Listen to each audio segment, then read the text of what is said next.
اللہ الرحمن الرحیم وَإِن كَانَ رَجُلٌ اور اگر ہے کوئی شخص یورث کلالۃ جس کی میراث ہے نہ باپ ہے نہ بیٹا، او امرأۃ یا ایسی ہی کوئی عورت ہے، وَلَهُ أَخٌ أَوْ أُخْتٌ اور اس کا بھائی یا بہن ہے، فَلِكُلِّ وَاحِدٍ مِّنْهُمَا السُّدُسُ تو ان دونوں کے لیے ہر ایک کے لیے چھٹا حصہ ہے۔ فَإِن كَانُوا أَكْثَرَ مِنْ ذَلِكَ پس اگر وہ ہیں اس ایک سے زیادہ، فَهُمْ شُرَكَاءُ فِي الثُّلُثِ وہ سب شریک ہیں تیسرے حصے میں، مِن بَعْدِ وَصِيَّةٍ يُوصَى بِهَا أَوْ دَيْنٍ وصیت کے بعد جو وصیت کی گئی اس مردے کی جانب سے، او دین یا قرض ادا کر لینے کے بعد، غیر مضار کسی کو نقصان نہ پہنچایا جائے، وصیۃ من اللہ یہ اللہ تعالیٰ کی طرف سے تاکیدی حکم ہے، واللہ علیم حلیم اور اللہ جاننے والا اور بردبار ہے۔ یہ سورۃ النساء کا آیت نمبر 12 کا آخری اور تیسرا حصہ ہے۔ کل کے درس میں اللہ رب العزت نے شوہر مر جائے بیوی کا کیا حصہ ہے اس تفصیل کو بیان فرمایا ہے۔ آج اللہ رب العزت ایک ایسے آدمی کے بارے میں میراث کا حکم بیان فرما رہے جو کلالہ ہے۔ ایسا شخص کلالہ اس کو کہتے ہیں جس کا ماں باپ بھی نہ ہو اور اس کا بیٹا اور بیٹی بھی نہ ہو، نہ کوئی اولاد ہے اور نہ کوئی ماں باپ ہے، ایسا کوئی شخص ہے وہ مر گیا، اس کے میراث کا کیا ہوگا؟ اور یہ جو لفظ ہے کھلالہ، یہ لفظ اکلی سے ہے، اکلیل کہتے ہیں تنہا آدمی کو، اور اللہ رب العزت نے اس کو قرآن میں بیان فرمایا ہے۔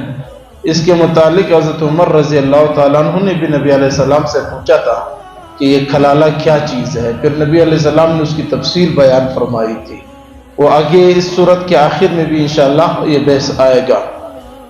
اگر کوئی آدمی ایسا مر جائے کہ وہ کلالہ ہے، نہ اس کا ماں باپ ہے نہ اس کا بیٹا بیٹی کوئی نہیں ہے، لیکن اس کا بھائی موجود ہے یا بہنیں موجود ہے، ایسا بھائی اور ایسے بہنیں جو ماں شریک ہو جس کو اخیافی کہتے ہیں، اللاتی وہ بہن بھائی جو باپ شریک ہو، عینی حقیقی وہ جو ماں باپ دونوں شریک ہو، یہ اخیافی مراد ہے۔ یہاں پر اخیافی وہ بہن وہ بھائی جو ماں شریک ہوں۔ سارے مفسرین اور محدثین نے اور تمام فقہا نے اس بات پر اتفاق کیا ہے کہ یہاں سے مراد وہی لوگ ہیں۔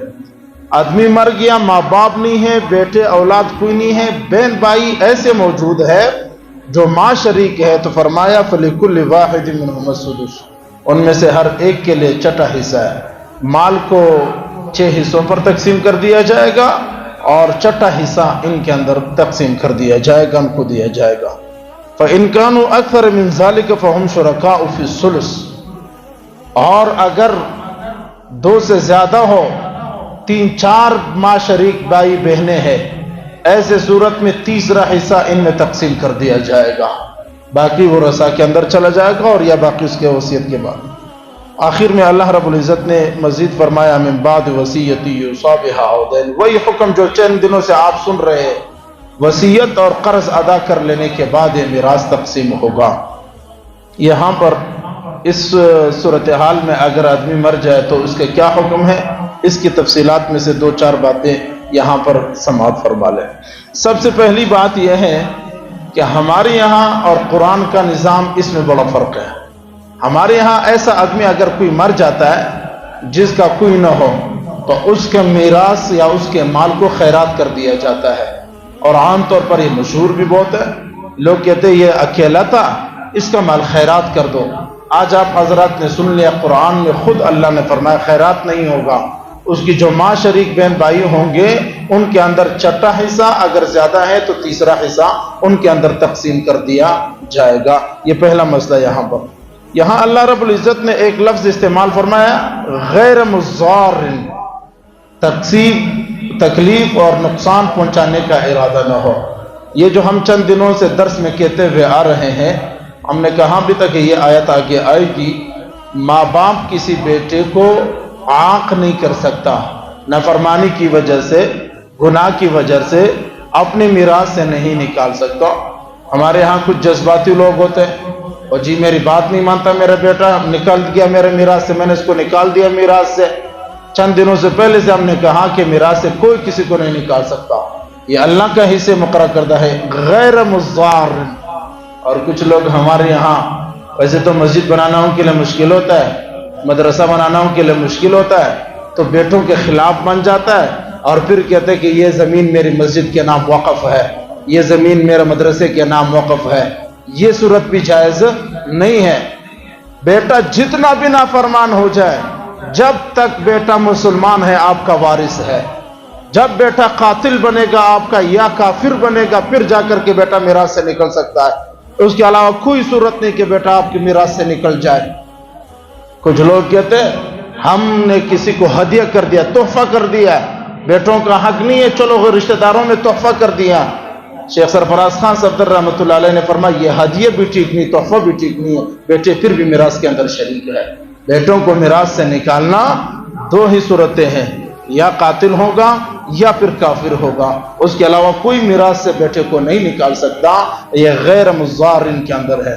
اگر کوئی مسجد اور مدرسے کے لیے وقف کرتا ہے، ان وارثوں سے اجازت لینا پڑے گا، جس کا میراث کے اندر حصہ ہے ان سے پوچھنا پڑے گا۔ اگر انہوں نے اجازت دی تو مسجد و مدرسے کے لیے زمین وقف کر سکتے ہیں، اور اگر انہوں نے اجازت نہیں دی تو نہیں کر سکتے۔ ہاں اگر کوئی اپنے لیے بعد میں خیرات کے طور پر کچھ کرنا چاہتا ہے تو اللہ کے نبی صلی اللہ علیہ وسلم نے تو فرما دیا کہ مال کے تیسرے حصے میں تمہیں اختیار ہے کہ تم اس میں وصیت کر لو، 1/3 کے اندر وصیت کر لو، اس وصیت کی وجہ سے تمہارے لیے خیرات، صدقہ وغیرہ سب کچھ ہوگا۔ لیکن کل کے کل مال یا عدم مال، وہ صدقہ و خیرات اور وقف کر دینا یہ جائز نہیں ہوگا۔ وصیت من اللہ، اور یہ اللہ تعالیٰ کا تاکیدی حکم ہے۔ آخری جملہ یہاں پر یہ بھی یاد رکھیے، وصیت کی 2 قسمیں ہیں، ایک وصیت فرض ہے، ایک وصیت مستحب اور سنت ہے۔ فرض وصیت، اگر آپ کے اوپر قرضہ ہے وصیت کرنا فرض ہے آپ کے اوپر، آپ کے اوپر روزے باقی ہیں وصیت کرنا فرض ہے، آپ کے اوپر زکوٰۃ باقی ہیں وصیت کرنا فرض ہے، آپ پر حج فرض ہو گیا تو آپ نے حج نہیں کیا، آپ کے اوپر وصیت کرنا فرض ہے۔ یہ تمام چیزیں ایسی صورتحال ہے اگر آپ نے ادا نہیں کیے، آپ مرنے سے پہلے وصیت کر لیں۔ اگر آپ وصیت نہیں کر لیں گے اللہ کے ہاں مجرم اور گناہ گار ہوں گے، اللہ کے ہاں پوچھ گچھ ہوگی۔